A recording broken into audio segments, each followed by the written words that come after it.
Hello, I'm Lauren Mandel, and welcome back to the season finale of The Scoop. This semester has absolutely flown by, and we've loved being here with you covering your campus entertainment stories. Today, we've got an exciting show planned for you guys as fashion correspondent Paige Harnick has got the dish on Kim and Kanye's Vogue cover, as well as all things style at this year's Rites of Spring festival. So stick around because we've got all that and more on The Scoop.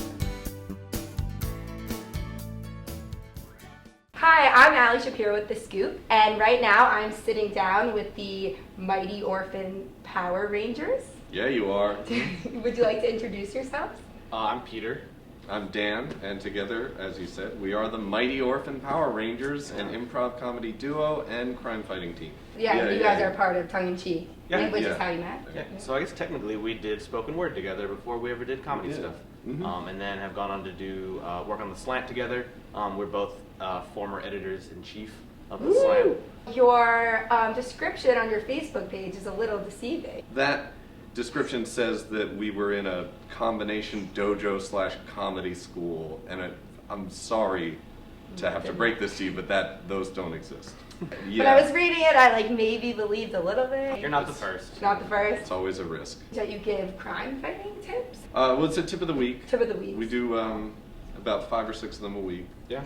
And, we just look for ways that ordinary citizens can help, fight crime. And what's your tip for me today? I think you're doing a good job already with the denim jacket. Oh, thank you. Which is a great move because, as we all know, denim is a crime deterrent. Right. The smell of it, when it gets into a criminal's nostrils, it reacts with certain synapses, and they really turn into little puppy dogs. Oh. Which is why you see in a lot of prisons, denim uniforms, denim bars, denim walls. Yeah. Guys named Denim roaming the hallways. I don't know if I see that, but now I know I'll wear denim more often. We're in prison a lot. Yeah. Yeah. So I know you guys have a show coming up. We do. Bongo After Hours Theater. So what can we expect from you at the show? The balance we've kind of struck out is about 50% improv, 50% sketches. So you can expect a lot of laughs, a lot of fun. Probably we'll kill a supervillain. Mm-hmm. I hope. And I guess there will be coffee there. Yeah, presumably, downstairs. So what does it mean to you guys to be taking the next step in your comedic careers? I think it's really cool. It started off as maybe a month or two ago. I just mentioned to Dan, hey, we're both funny. We're both, we've been doing comedy things for a while. We work well together. Yeah, it'd be cool to just try out something before we both graduate. And he's the one who kind of took initiative in actually booking a show. I think one of the things we want to hit that bigger audience because we've performed on Vanderbilt shows so much, and we've performed in front of Vanderbilt students so much that it's great, and we really want to have those people that have seen us and liked us at Vanderbilt shows and then combine them with people who maybe wouldn't have come to a Surratt show. And it's our very first show. Yeah. That's exciting. So, is that the same coffee we drink? Yes. Awesome. Yes, it is. Wow. We They should provide definitely promote that. all of our coffee and all of our improv comedy. Yeah. Comes from Bongo Job. Well, thank you so much for joining us today. And everyone should go to their show on April 5th. Yes, And, April 5th at 7 o'clock. Well, thank you, and I'm Allie for The Scoop. News broke on Tuesday that Gwyneth Paltrow and Chris Martin have decided to have a conscious uncoupling. Gwyneth took to her blog Goop to announce the separation. The couple have been married for more than a decade and are parents of 2 children, Apple and Moses. The family is currently on vacation in the Bahamas, giving themselves privacy away from the public attention. Friends like Cameron Diaz have spoken out, saying the couple still wish to stay together as friends and parents. We wish the best for their family in this time of change. Following the trend of making novels into movies, Divergent hit theaters this past weekend, starring The Secret Life of the American Teenager Shailene Woodley and British actor Theo James. The book was written by Veronica Roth, has been compared to The Hunger Games for its dystopian themes and similar target audience. The press has dubbed Shailene the next Jennifer Lawrence. However, the movie so far has been given average ratings by critics, though it seems to be getting a much higher rating from its female audience. Tweet us at The Scoop VTV and let us know what you thought of this highly anticipated film. Now, I don't know about you, but I cannot stop watching the new OWN documentary series Lindsay.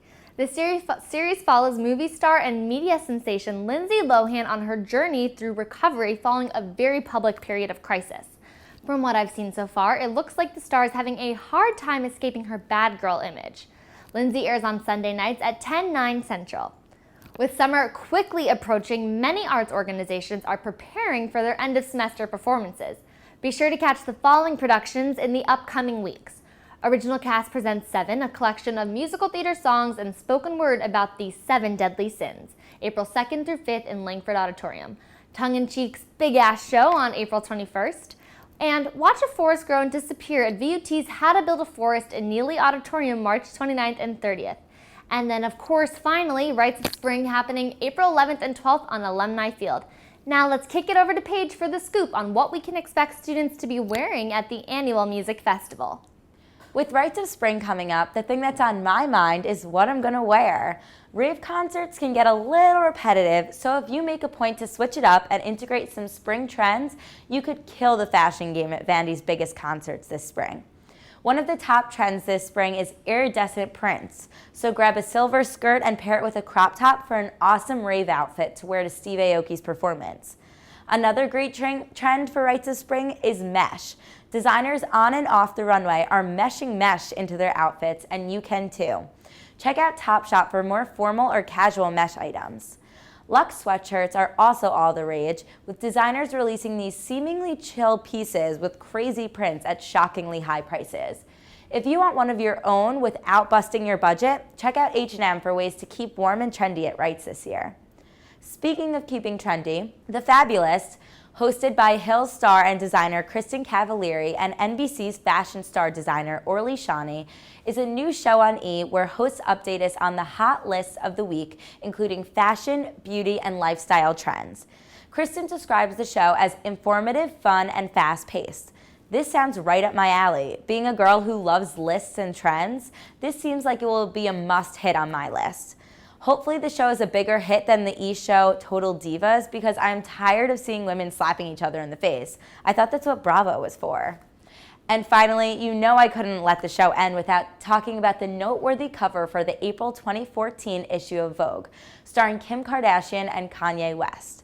The reason this particular cover has received so much attention is because of the high standards of Vogue's editor-in-chief, Anna Wintour. The fashion connoisseur has been known to choose the classiest of the Hollywood stars. Many believe the placement of Kim and Kanye on the cover is exactly the opposite. In defense of the couple, it has been a widely accepted fact that Kanye has pushed Kim into the world of high fashion. However, as we all know, Kim always has to put her own personal spin on high fashion and, of course, Instagram them.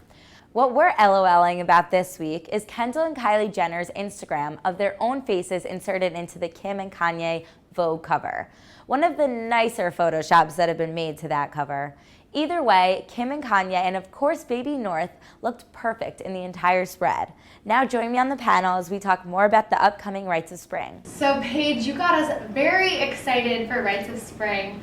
I think that should be our topic for the panel this week. What do you guys think? Absolutely. Okay, so first let's introduce everyone. I'm Lauren. I'm Paige. I'm Allie. And I'm Madeline. So Madeline, tell us, who's going to be at Rites of Spring this year? All right, we have a great lineup this year. We have Steve Aoki, we have 2 Chainz, we have Delta Ray. I've also heard we have Cherub. And we have Amy Wilcox, who's actually going to be coming by the studio, so look out for that package to come out before, I think, Rites. Oh, Yeah. okay. That's cool. I'm most excited for Steve Aoki. Oh, absolutely. Same. I went to the concert that he had in Nashville in November, and ever since that day, I've just wanted to be a cake girl. So, I want to be the cake girl. Okay, at some point in his show, he comes out and he's holding this big sheet cake, and who's ever like raving the hardest, I guess, on someone's shoulders gets it chucked at their face. It's gonna be me. It seems like it would hurt a lot, You're but at the same time, you're like boom. I saw it at the same time, it looks awesome. Yeah. The cake It's girl, gonna be the girl fun. slapped the cake. Did you see the email that Vandy sent out about like making the poster so you can be the cake girl? Are you Yeah. serious? Was it funny? Yeah. We'll do it. We're gonna be it. We're gonna be it. I think I'm going to pass on this one. Yeah, this doesn't sound like my scene either. I'm excited for 2 Chainz. Sarah made a joke earlier. He's always, what song's he on? Just featuring. Sing that song. Sarah Bowman, everyone, for that joke behind the camera. But he was also here earlier for a frat party. Yeah. So that's like a That's the controversial reason thing. I'm not super excited about it, because it's like, oh, I've already seen you again. Like, no. Was he good? reason I don't think I no. went to that frat party.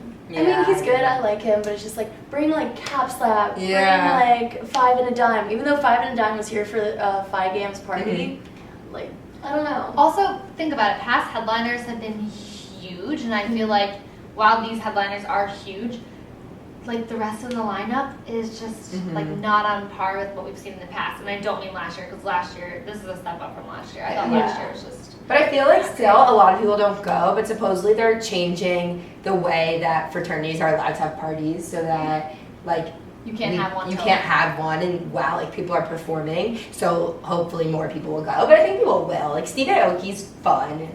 Subtle commentary on Vanderbilt's Greek Yeah. life. We're not biased or anything. All right, thank you guys so much for tuning in this week. Be sure to check us out on Facebook and Instagram. This is our last episode of the season. Are you guys sad?